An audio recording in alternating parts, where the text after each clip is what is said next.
doctors usually introduce it as this is the last resort. And honestly, I wish surgery was on the table much earlier, because my quality of life it's just been complete 180, right? Like, and I kind of wish that was something that was talked through in a more detail.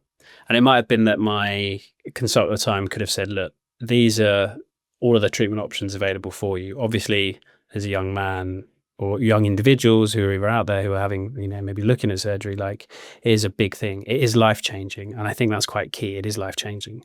But my life changed for the better, so much better. I wish that had been put on the table earlier and sort of discussed through. One of my consultants said it as soon as I stopped azathioprine and started looking at other drugs. He was like, we can do it. He was like, but I won't force you. And he was the first doctor who was like, we can do it. And I remember sitting there at the time just being like, ooh, that seems a bit scary. I won't do that.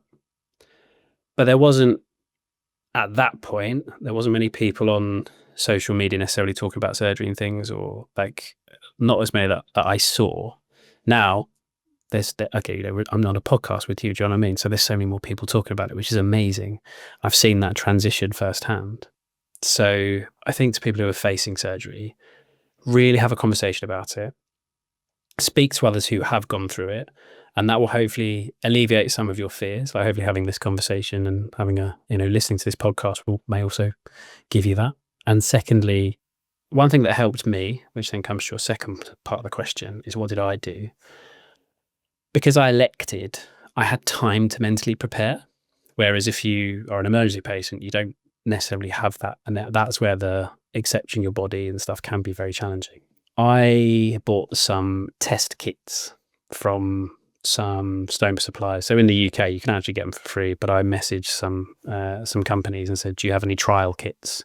Because I'm due to have surgery and I want to essentially get familiar with what my body is going to look and feel like.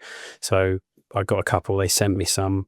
I just put a stoma bag on for the day, filled it up with water, walked around, went to the gym with it on, and I was just like, this is what my life's going to be like. So I was like, okay, it's not as... The first time I saw a stoma bag, I was like, oh, it's going to be like wearing a nappy, isn't it? Like, it's going to be so embarrassing. Not at all. And I was like, it's going to smell. Doesn't smell. Like, you can't tell that I've got a bag unless I physically show you. And I think those are my biggest concerns. And then body image. What am I going to look like? Fortunately, like, the bags I use, and I haven't prepared this, but the bags I use are black. So they look cool, right? And that's why I'm like, oh, that's not too bad. And that sort of really helped mentally for me, get me in a place where I was like, this is happening. I've chosen to do this. This seems to be like the right decision. And I'll never forget waking up after surgery. Your stoma, for those of you, if you're going to get one or have one, like, it's huge. It's ginormous. And that is like, whoa, what's that? And then you've got a big clear bag. Obviously, that's for doctors to look at. It shrinks down. But I remember it just looking at it being like, oh my God, this is crazy. But I wasn't in pain. And I was in hospital for 19 days, I think it was in total, because my stoma fell asleep and then we had to wake up, and it was this sort of cycle.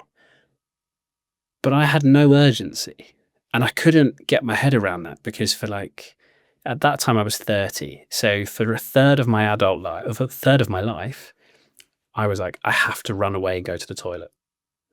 And I wasn't. I was just sat there like, okay, well, this is working, and I can't really feel this. I notice the bag's filling up, but that's it. And that was such a weird transition.